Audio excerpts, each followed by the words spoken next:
Of the 18,298 Merlin engine Spitfires produced, very few now remain airworthy. This is one of them. Its hours are carefully husbanded, and only a very select band of pilots allowed the privilege of flying it. Before takeoff, the pilot checks the aircraft visually.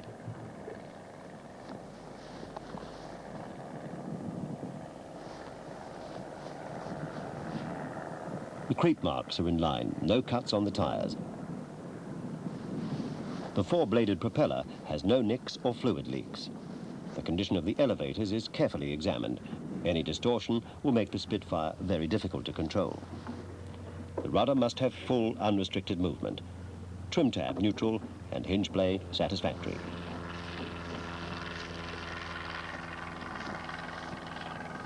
The radio hatch is secure. The aircraft appears to be airworthy. The pilot climbs into the cockpit. It is narrow, and pilots really require the assistance of a fitter to sort out the standard RAF harness.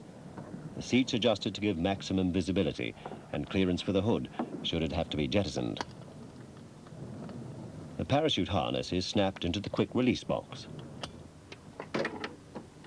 As in wartime fighters, the pilot sits on the parachute pack, which forms an exceedingly unyielding cushion.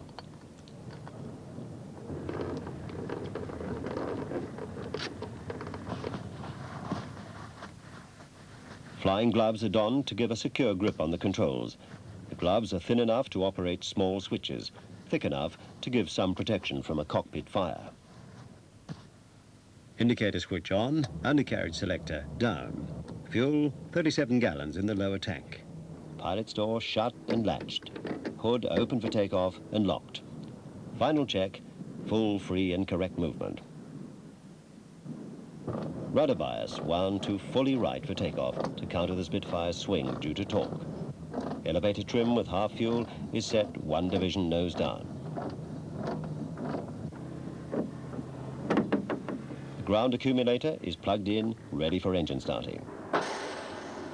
Air pressure sufficient. Brakes on. Parking catch locked on.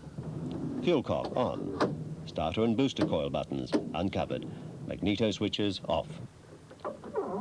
Throttle set, 1/2 inch open. Propeller constant speed control, fully forward.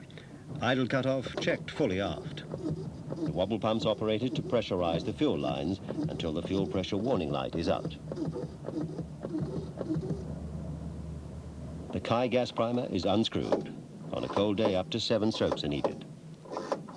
The 2 ignition switches are switched on. Contact.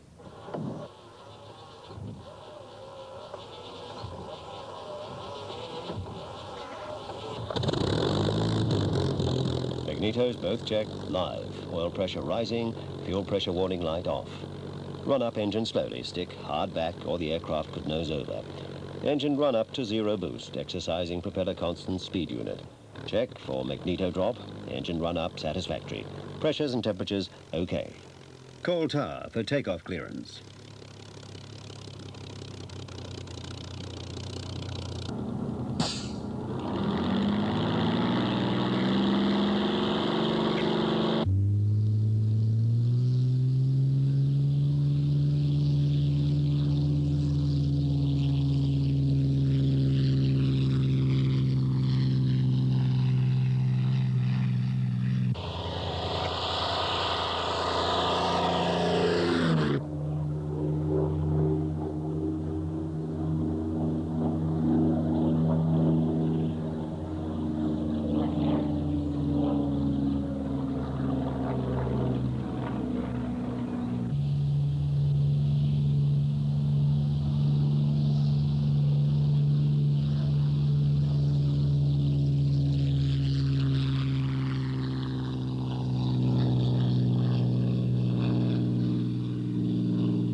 Nearly 50 years after the first flight, a small number of preserved Spitfires perpetuate the legend of this, the most famous of fighters.